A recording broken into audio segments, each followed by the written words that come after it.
नमस्कार, मैं हूं आशीष चित्रांशी और आप देख रहे हैं द न्यूज लॉन्च। आधी रात जब दुनिया नए साल का स्वागत करने की तैयारी कर रही थी, बड़े बड़े महानगरों में बड़े पैमाने पर जश्न चल रहा था, आतिशबाजियां हो रही थी। उस वक्त सड़कों पर, भारत में ही सड़कों पर हजारों लोग थे और ये हजारों लोग मोदी एंड कंपनी के खिलाफ सड़क पर थे। हाथों में उनके मोमबत्तियां थीं और जुबान पर नारे थे और खुलेआम सड़क से वो ऐलान कर रहे थे कि अब ये आंदोलन रुकने वाला नहीं है। तारीख का भी ऐलान उन्होंने कर दिया, वक्त का भी ऐलान कर दिया और मुख्यमंत्री को घेरने की अपनी तैयारी भी बता दी। अब ये आंदोलन बढ़ता जा रहा है, इस्तीफे बढ़ते जा रहे हैं। भारतीय जनता पार्टी के एक और बड़े नेता का इस्तीफा हो गया है। सारी खबरें विजुअल के साथ, हेडलाइंस के साथ आपको बताएंगे। पहले जरा भाव को ले आइए, फिर शुरू करें कार्यक्रम। स्वागत है भाव। सीधा विजुअल पर चलते हैं। भैया विजुअल प्ले करिए पहला।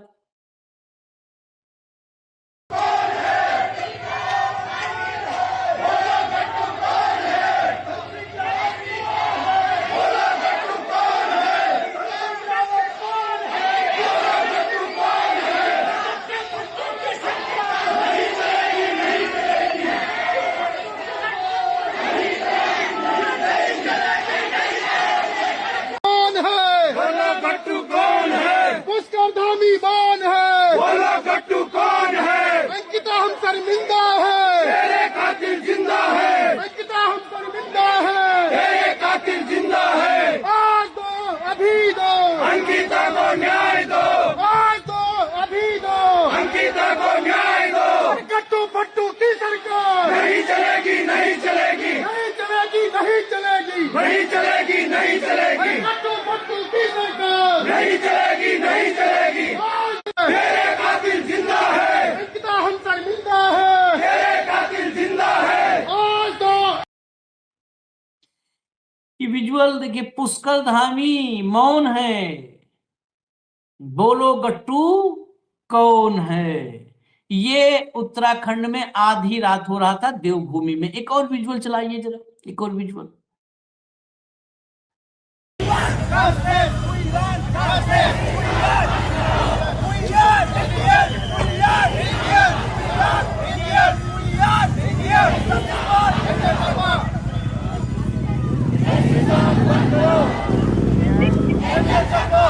संख्या देखिए।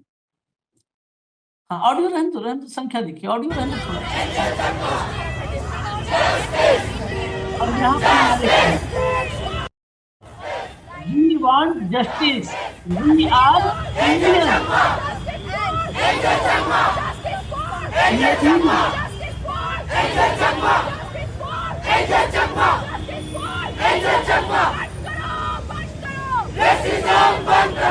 देवभूमि की तस्वीर ये है पहला दिन।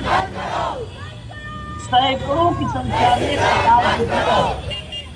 और नारे लग रहे हैं। जो भेदभाव है, नस्लवाद है, इसको बंद करो और इंडियन हमें न्याय दो। उसी उत्तराखंड में, उत्तराखंड मुझे कई बार अंदर से फील होता है कि देवभूमि, हम लोग कहते थे ना देवभूमि पाप बढ़ गया है, तो देवभूमि पाप बढ़ता है तो हो सकता है वही देवभूमि ही इस सरकार के ताबूत में आखिरी कील साबित हो जाए, वहीं पर सीधे भोलेनाथ ही हिसाब इनका करें। चलिए जरा आगे बढ़ते हैं भाऊ, मैं पूरा वो कर दूं फिर आपके साथ शुरू करें चर्चा।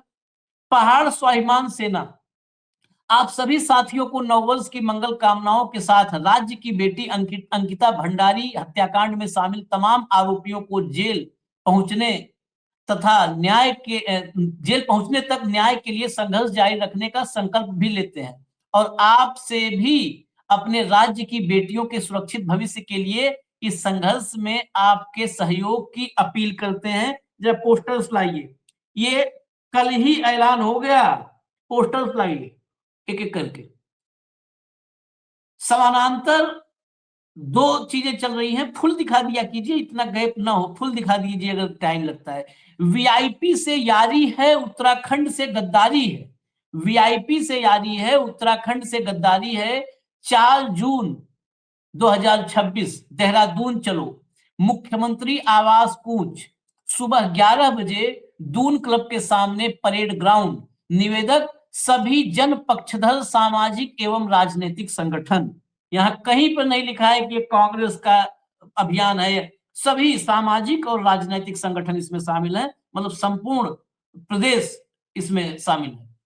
अंकिता भंडारी न्याय यात्रा, देखिए ये अगला पोस्टर, अंकिता भंडारी न्याय यात्रा, सवाल अब भी जिंदा है, देहरादून चलो सच जानना है, 3 साल बाद भी जवाब अधूरे क्यों, वीआईपी का नाम आज तक सामने क्यों नहीं आया, क्या उत्तराखंड की बेटी को पूरा न्याय मिलेगा। यह राजनीति नहीं, इंसाफ की लड़ाई है, यह आवाज नहीं जिम्मेदारी है। कार्यक्रम का विवरण देखिए यहां भी, 4 जनवरी 2026 रविवार सुबह 11 बजे परेड ग्राउंड देहरादून। एक आवाज एक मांग, अंकिता को पूरा न्याय दो, जस्टिस फॉर अंकिता।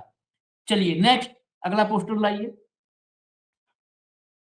चलो देहरादून, अंकिता भंडारी हत्याकांड की सीबीआई जांच और वीआईपी की गिरफ्तारी की मांग को लेकर मुख्यमंत्री आवास का घेराव, 4 जनवरी 26। मतलब ये अलग अलग, अच्छा सभी जो पोस्टर्स आप देखिए, सब पोस्टर्स अलग अलग डिजाइन किए गए हैं।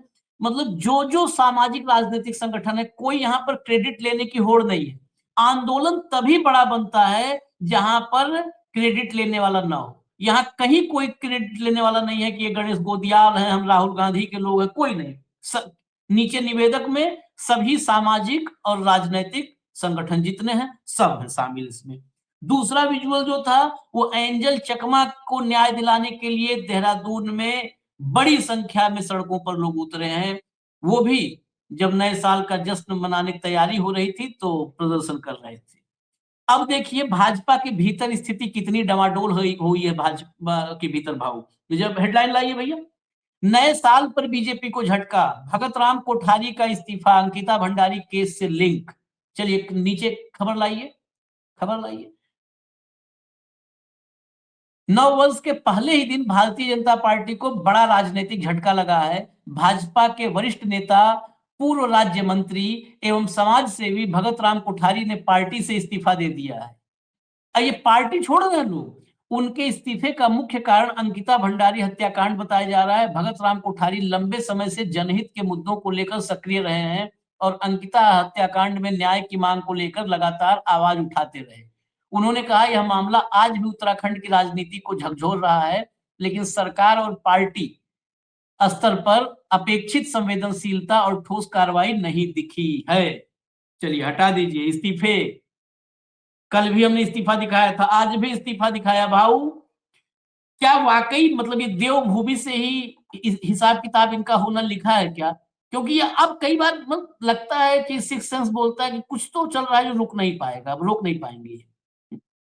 म्यूट है आप म्यूट है। आशीष जी, जो आज की पीढ़ी होगी उनको ये पता नहीं कि इंदिरा गांधी के शासन को भी उखाड़ के फेंक दिया था लोगों ने, और सबसे ताकतवर महिला थी। जब बांग्लादेश का जन्म करवाया था, पाकिस्तान के 2 टुकड़े करवाए थे, अमेरिका से लोहा लिया था, लेकिन इस जनता के सामने जब तानाशाही प्रवृत्ति सामने आई तो जनता ने, और मामला कहाँ से शुरू हुआ था? गुजरात के एक हॉस्टल से मामला शुरू हुआ था। हाँ। गुजरात के कॉलेज के हॉस्टल के मामले की चिंगारी पूरे देश में इतनी फैली कि एक जयप्रकाश जी के नेतृत्व वाला आंदोलन खड़ा हुआ। बाद में उसको कई एंगल से, लेकिन मैं कहता हूं चीजें छोटी से शुरू हो जाती है। ये चंद गिद्धों की अय्याशी शायद भारतीय जनता पार्टी की बिगिनिंग ऑफ द एंड की शुरू, मतलब वो तो नहीं है कि शुरुआत की शुरुआत तो नहीं। दूसरी बात, यदि दंभ नहीं होता, जनरली राजनीति में होता क्या है, आरोप लगते हैं तो तुरंत इस्तीफे होते हैं। ठीक है, इस्तीफे होते हैं और इस्तीफे होने के बाद जो इस्तीफा देता है वो अपने आप को पाक साफ करने बोलता है, मैंने तो इस्तीफा दिया भाई, देखो मैं तो चाहता हूं कि इसकी मेरे पे आरोप है, इसकी सहारिचा हो जाए। लेकिन इस्तीफे ना करवाना ये आपका दंभ है, ये आपकी अरोगेंस है। ये आपकी तानाशाही प्रवृत्ति है कि हाँ ठीक है ना, आरोप लग गए हैं तो क्या हुआ, हाँ तो क्या होगा, हाँ तो वो नहीं हटेगा। राजनाथ सिंह जैसे सुलझे हुए व्यक्तित्व, अब मैं राजनाथ सिंह को सुलझा हुआ नहीं मानता।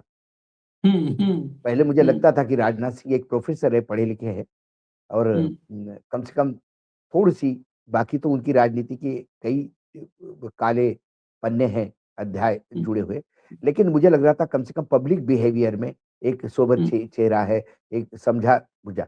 लेकिन जब उनने बोला कि बीजेपी में ऐसे इस्तीफे नहीं होते, मतलब नैतिकता के इंडेक्स पे आज भी मैं कांग्रेस को ऊपर मानूं,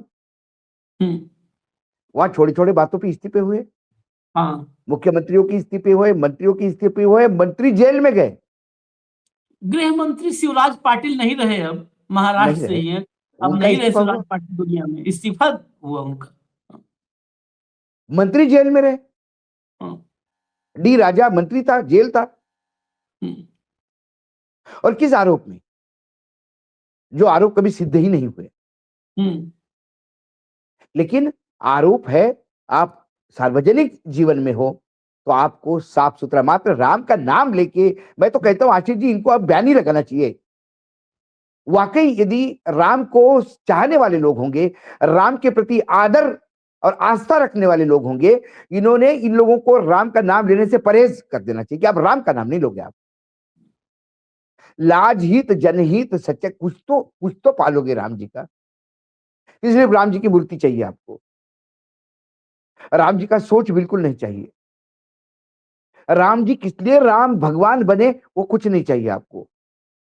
आपको कर्मकांड चाहिए, ध्वजा लहराई, प्राण प्रतिष्ठा की, मंदिर का नाव में नीचे उधर पूजन किया, भूमि पूजन, यह कर्मकांड चाहिए आपको। अरे राम आप समझ जाते तो इन गिद्धों के कब के इस्तीफे हो जाते।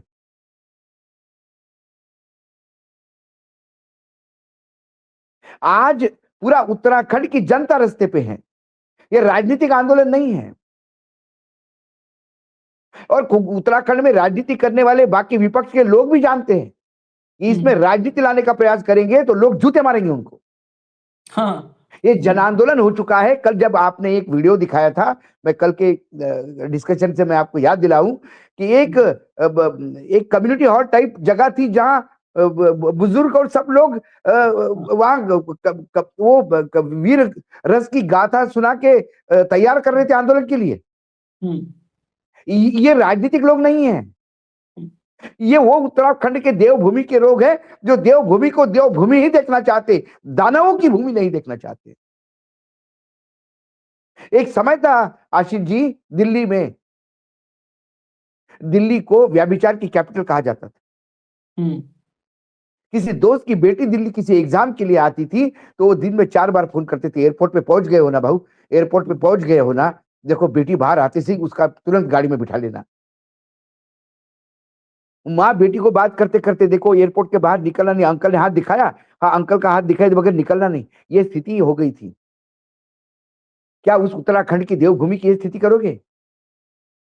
अरे उत्तराखंड में तो लोग इतने शांत, इतने स्नेह वाले हैं कि वाकई देवलोक हैं। लेकिन इस राजनीतिक माफियाओं ने उस उत्तराखंड के कैरेक्टर को ही बदल डाला। खनन माफियाओं ने हिमालय पाट डाला। पर्ची चिप छाप मिनिस्टर, मुख्यमंत्री ने पर्ची छाप मुख्यमंत्री, मतलब ये देखिए जनता की कितनी औकात बना के रखी है नेताओं ने। जो मुख्यमंत्री चुनाव हारा उसको फिर मुख्यमंत्री बनाया। जनता ने रिजेक्ट किया ना, लेकिन हम बनाएंगे आपको कि हम भगवान हैं। जनता क्या है, तुच्छ है, उसको फिर मुख्यमंत्री बनाया, फिर उपचुनाव लड़वाया। माने बैंकरप्सी हो गई थी बीजेपी को। बीजेपी में नेता नहीं उत्तराखंड में, हारे हुए इंसान को आपको, नेता के सवाल नहीं है, नेता बहुत है, लेकिन रबर स्टैंप कितने हैं ये देखना चाहिए। 2014 से भारतीय जनता पार्टी में जन नेताओं की जगह नहीं है। रबर स्टैंप इकट्ठा किए जा रहे हैं और ऊपर से एक जननेता थोपा जा रहा है देश पे। 240 में बैसाखियों की सरकार और टेक्निकली 180 की सरकार, उसके बावजूद भी विश्व गुरु बनने की होड़ चल रही है।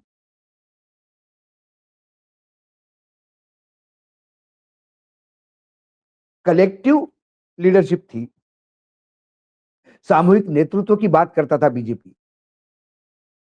इसीलिए कई बार लगता था कि कांग्रेस में परिवारवाद चल रहा है, तो ये कम से कम एक सामूहिक नेतृत्व की बात है। और सामूहिक नेतृत्व हमने देखा, अटल जी का देखा, अडवाणी जी का समय देखा, कुशाभाऊ ठाकरे का समय देखा,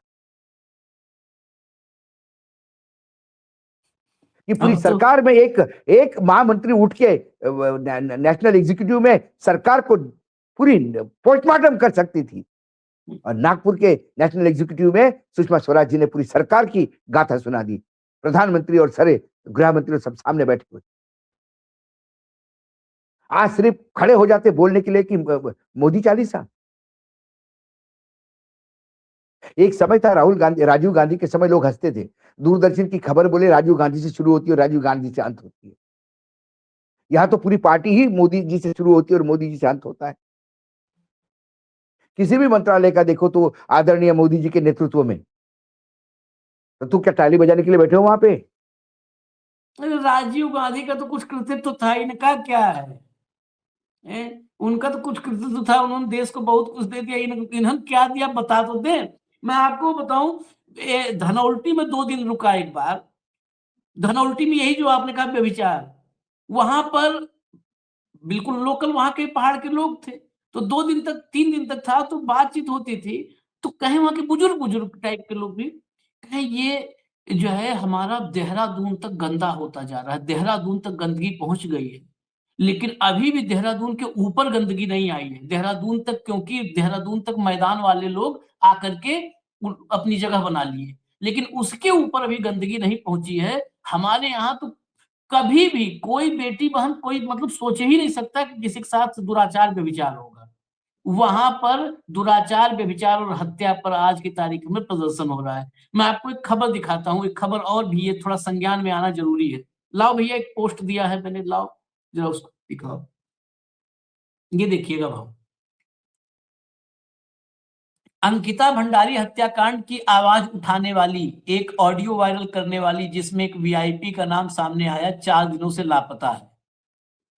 29 दिसंबर को रोते हुए जो है वीडियो इनका आया था। उर्मिला सनावर की हम बात कर रहे हैं, सुरेश राठौर की कथित पत्नी। सहारनपुर में इनका घर है, 4 दिनों से इसमें ताला लगा हुआ है। 4 दिन पहले उर्मिला ने अपना लास्ट वीडियो फेसबुक पे डाला था, जिसमें वो एक ऑटो में बैठ करके रोते हुए, वीडियो हमने दिखाया भी था, ऑटो में बैठ करके वो रोते हुए चीखते हुए वीडियो बनाया था, बहुत छोटा सा, कि अब हमको जो है हम धमकी दे रहे हैं, मारने की धमकी जान से, जबकि मैं कोई भगोड़ी नहीं हूं और भागने वाली नहीं हूं। मैंने कहा था कि पुलिस मुझे कहीं भी बुला ले, मैं आऊंगी, सारे सबूत सौंपूंगी, सब कुछ। 4 दिन हो गए, 29 तारीख के बाद उर्मिला सनावर के घर पर ताला है। उर्मिला सनावर का एक भी वीडियो नहीं आया है, कोई उर्मिला से जुड़ी हुई खबर नहीं आई है। उर्मिला कहां गायब हो गई है, ये किसी को पता नहीं, किसी को नहीं मालूम, जानकारी है। ये प्रदर्शन, ये आंदोलन एक तरफ बढ़ता जा रहा है, तो दूसरी तरफ मुझे पता नहीं क्यों ऐसा संदेह होता है कि सबूतों पर, क्योंकि आंदोलन बढ़ेगा तो आएगी जांच की नौबत। तो उस आंदोलन का नतीजा देखते हुए कि आंदोलन तो अब नहीं रोक पाएंगे भाई, आंदोलन रोकने की कोशिश करेंगे तो कहीं ज्यादा ना हो जाए, तो उससे अच्छा है कि भविष्य की तैयारी करो आगे की, जहां पर सबूत है वहां पर चलो। क्या भाव ऐसा ही चलो, कुछ है कि अब ऐसा ही हुआ। सबूत के टेंशन पे लगो? अंकिता भंडारी के मृत्यु के बाद या हत्या के बाद हम्म, उस रिसोर्ट का वही कमरा क्यों तोड़ा गया जिसमें अंकिता रुकी थी?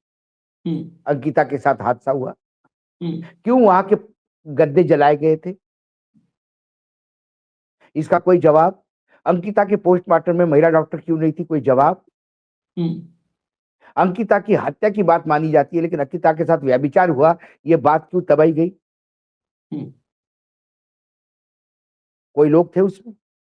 अब अंकिता की के साथ करने वाले कौन है, कि जब नाम किसी ने लाए और जिसने कहा कि मेरे पास ऑडियो क्लिप्स है, मेरे पास सब सबूत है, तो वही गायब। ये धीरे धीरे उन्नाव का शेप लेने लगा हाँ। कि पिता को संजय मारो, गुप्ता। चाची को मारो, मौसी को मारो, वकील को मारो और पीड़िता को भी मारो। ना रहेगी पीड़िता, ना रहेगी कंप्लेंट। वो बच गई पीड़िता। तो क्या ये इसके लिए कोई, कौन जिम्मेदार इसके लिए? ट्रिपल इंजन की कौन सरकार है वहां पे, तो कौन जिम्मेदार? और ये लड़ाई लड़ेगी, लड़ाई जाएगी। क्यों? इस शांति प्रिय उत्तराखंड में हमने उत्तराखंड के निर्मित के समय हमने आंदोलन देखे थे आशीष जी। हाँ। लेकिन उसमें भी आंदोलनकारी शांत थे, पुलिस ने गोलियां चलाई थी। हाँ। तब भी, क्योंकि देवभूमि ही शांति का दूसरा नाम है। इस उत्तराखंड का मैं पूरे दर्शकों को एक बात और बता दूं कि इस उत्तराखंड में हर घर से एक आदमी फौज में है, करीब करीब।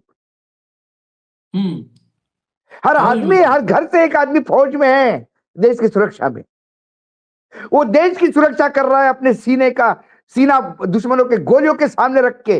और घर में उसकी पोती, उसकी बहन, उसकी बेटी सुरक्षित नहीं है, क्योंकि जिन की सुरक्षा के लिए वो अपनी जान हथेली पे लेकर लड़ता है, ये गिद्ध उन्हीं के घर में डाका डालते हैं।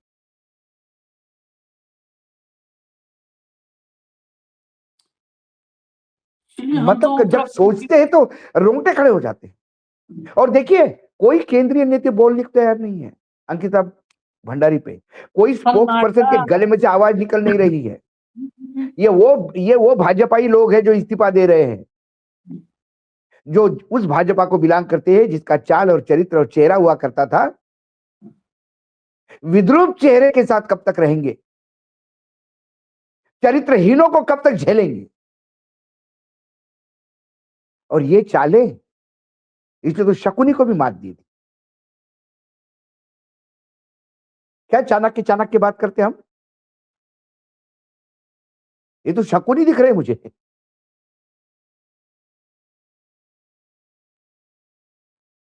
और कोई बोलने को तैयार नहीं। और आज भी वो निर्लज्ज आदमी वीडियो और पोस्ट हटाने के लिए कंप्लेंट कर रहा है। कंप्लेंट, हाँ। अरे तुम्हें औकात होगी, हाँ, तो हमने कहा था कि उस महिला के खिलाफ ही एफआईआर करते कि ये हमारी बदनामी कर रही है। नहीं, हो गई एफआईआर तो हो गई। वो हो गई, लेकिन उसके एफआईआर कर ली, लेकिन अब आशीष जी वो गायब हो गई। अब पुलिस को ढूंढेगी। अब अंकिता भंडारी के साथ क्या हुआ, एक गाथा जिसके पास है उसी को गायब हो गया। उस पर एफआईआर हो गई, ना रहेगा बास, ना रहेगी बांसुरी। उस पर एफआईआर हो गई। सुरेश राठौर पर एफआईआर हो गई, क्योंकि ऑडियो तो सुरेश राठौर का था। बेसिकली अब ये है कि किसी तरह डरा दिया जाए। और भाजपा में सन्नाटा है। सोचिए, इतना बड़ा आंदोलन 5 दिन से चल रहा है, 5 दिन से अलग अलग जगहों पे सड़कों पर लोग हैं, लेकिन दिल्ली में एक प्रेस कॉन्फ्रेंस नहीं। हालांकि भाजपा से सवाल पूछना खतरे से खाली नहीं है। पत्रकार पूछेगा कौन? अभी इंदौर में विजय वर्गीय ने जो है बिल्कुल बदतमीजी, इतनी बदतमीजी की। वो अमित शाह से बंगाल में एक पत्रकार बंगाल के प्रेस कॉन्फ्रेंस में खड़ा हुआ, कहा, अमित शाह जी नमस्कार, मैं आपसे 2 सवाल करना चाहता हूं। कहा, एक करो। एक का चाहिए ही। अमित शाह जी, 75 साल को लेकर के आपकी पार्टी में एक बनाया गया था कि एक लाइन रहेगी, 75 से जो पार जाएंगे उनको मार्गदर्शक मंडल में डाला जाएगा। तो सर, क्या जो शीर्ष नेतृत्व तो 75 के पार हो चुके हैं, बेचारा नाम भी नहीं लिया, 75 के पार हो चुके हैं, उनको मार्गदर्शक मंडल में, क्या तुम बंगाल का पे ध्यान दो, भाजपा चिंता छोड़ दो। तुम भाजपा क्यों चिंता कर रहे हो? ऐसा लग रहा है भाजपा उनकी प्राइवेट लिमिटेड कंपनी जेब की है। नहीं तो फिर अमित शाह जी भाजपा की चिंता करें ना, बंगाल की चिंता बंगाल वालों को छोड़ दो। छोड़ दो। गुजरात से बंगाल की चिंता करने क्यों जाते हो भाई? ठेका लेके रखा है देश का पूरा आपने। हाँ, सही ये बात है। ये तानाशाही प्रवृत्ति है। हाँ, मैं आज भी लोगों को आगाह कर रहा हूं, जिस दिन इनके पास 370 और 400 सीटें आ जाएगी, सवाल जवाब बंद होंगे, क्योंकि बोलने का अधिकार ही नहीं होगा। न्यूज लॉन्चर सबसे पहले बंद होगा, इतना जान लीजिए, इतना मुझे नहीं नहीं पता नहीं, है भाव। न्यूज, अरे आशीष जी, हम नेताजी सुभाष चंद्र बोस को मानने वाले लोग हैं। नेताजी सुभाष चंद्र बोस को जब प्रतिबंधित किया गया था, तो 15 दिन बाद आवाज आई थी बर्लिन रेडियो से, मेरे प्यारे देशवासियों, और पूरा देश झूम उठा था। नहीं हम ना, नेताजी आवाज तो नहीं आवाज हैं, सुनो। हम न्यूज नेताजी तो लॉन्चर नहीं बंद हैं। करेंगे, न्यूज लॉन्चर कहीं और हाँ, से सुनाई लेकिन देगा। हाँ, न्यूज लॉन्चर तो पूरे विश्व में कई जगह है जहां से न्यूज लॉन्चर सुनाई जा सकता है। हाँ, छोड़ दीजिए इसको। 175 राजनीतिक दल है जो इस विश्व में लोकतंत्र, जमहूरियत, डेमोक्रेसी बचाने के लिए विश्व लेवल पर एक हो गए जर्मनी में। उनमें से 37 देशों में लोकतंत्र के समर्थन वाली पार्टियां सत्ता में है। हम भाग नहीं रहे। एक तो कर्जा हम पे नहीं है, पूरा टैक्स देते हैं। हाँ, सरकार के ऊपर ही हमारा पैसा रहता है, जो साल में एक बार मिलता है हमको। सवाल हम इतना ही कह रहे हैं कि अभिव्यक्ति की आजादी बाबा साहेब आम्बेडकर जी की अध्यक्षता में बनी हुई संविधान कमेटी ने दिया है हमें, उस संविधान ने दिया है। हमारा जन्म स्वतंत्र भारत में हुआ है, उस संविधान को देखते हुए हमने अपनी जिंदगी काटी है। कोई संविधान को हटा दे, हमारे अधिकारों को हम हनन नहीं होने देंगे। और जहां जहां अधिकारों का हनन है, वहां न्यूज लॉन्चर, मैं आशीष जी के परमिशन के साथ बोल रहा हूं, न्यूज लॉन्चर सबसे आगे लड़ाई लड़ेगा। खड़े हाँ, हैं, बस खड़े जब तक रहेंगे। सांसें हैं तब तक। जब महाकाल का बुलावा आ जाएगा, तब फिर, लेकिन जब तक है तब तक बात तो होगी, आवाज होगी, होगी और और ऐसे आईना ही दिखाया होगी। जाएगा।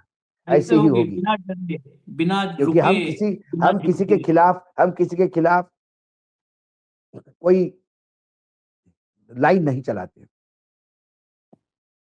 कई बार लोग हमको कंफ्यूज भी करते हैं। लोग बोलते हैं कि कई बार तुम संघ को भी अच्छा कहते हो, कई बार दिग्विजय को बुरा कहते हो, फिर दिग्विजय को भी अच्छा कहते हो।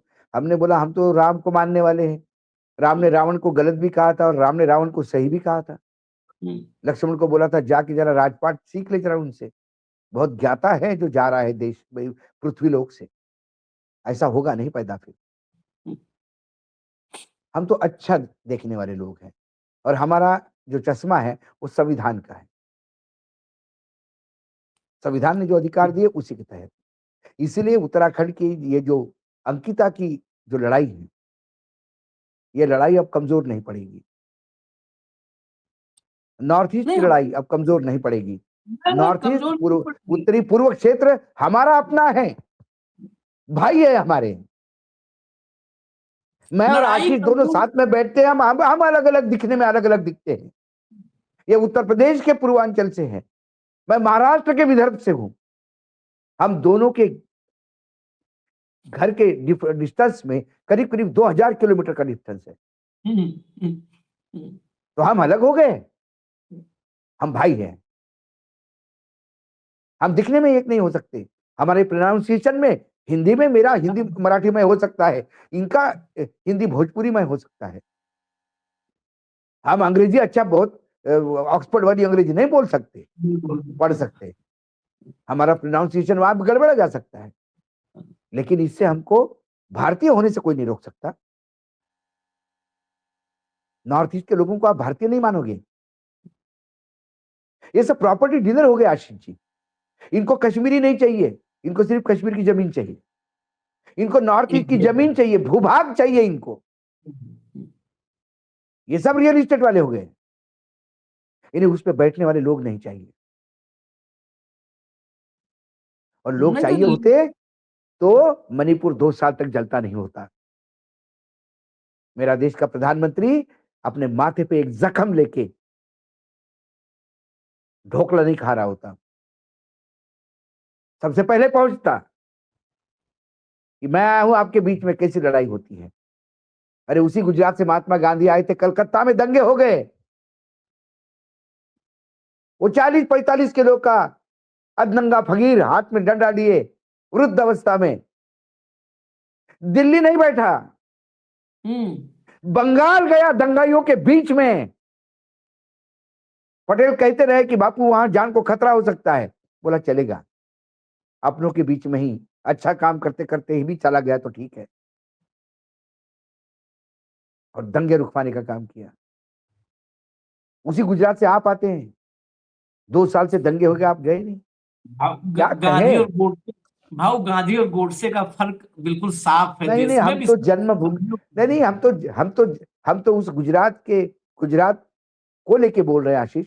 उसी गुजरात ने क्या दिया, उसी गुजरात ने क्या दिया। लेकिन उसी गुजरात ने जयप्रकाश जी के आंदोलन की नींव रखी थी, इतना याद रखिए।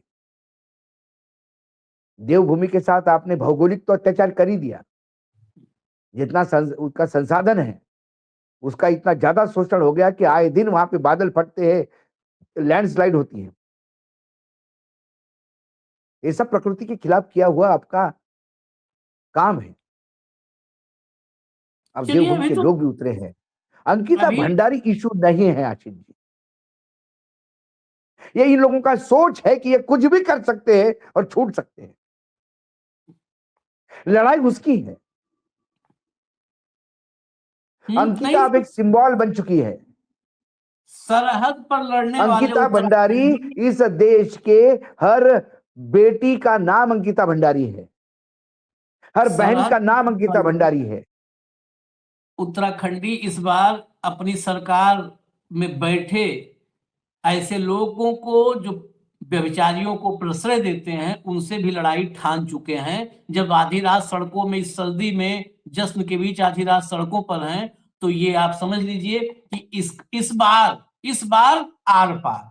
और हम हैं, दिखाएंगे, पूरे देश को बताएंगे कि उत्तराखंड में क्या हो रहा है। आंदोलन दफन करने का जो नया तरीका है कि हाँ, आंदोलनों को कवरेज मत दो, वो पूरा देश जान ही ना पाए कि उत्तराखंड में क्या हो रहा है, त्रिपुरा में क्या हो रहा है। तो त्रिपुरा में क्या हो रहा है, उत्तराखंड में क्या हो रहा है, ये पूरे देश को बताने का काम हम लोग करेंगे। धन्यवाद भाऊ, बहुत बहुत धन्यवाद। नमस्कार।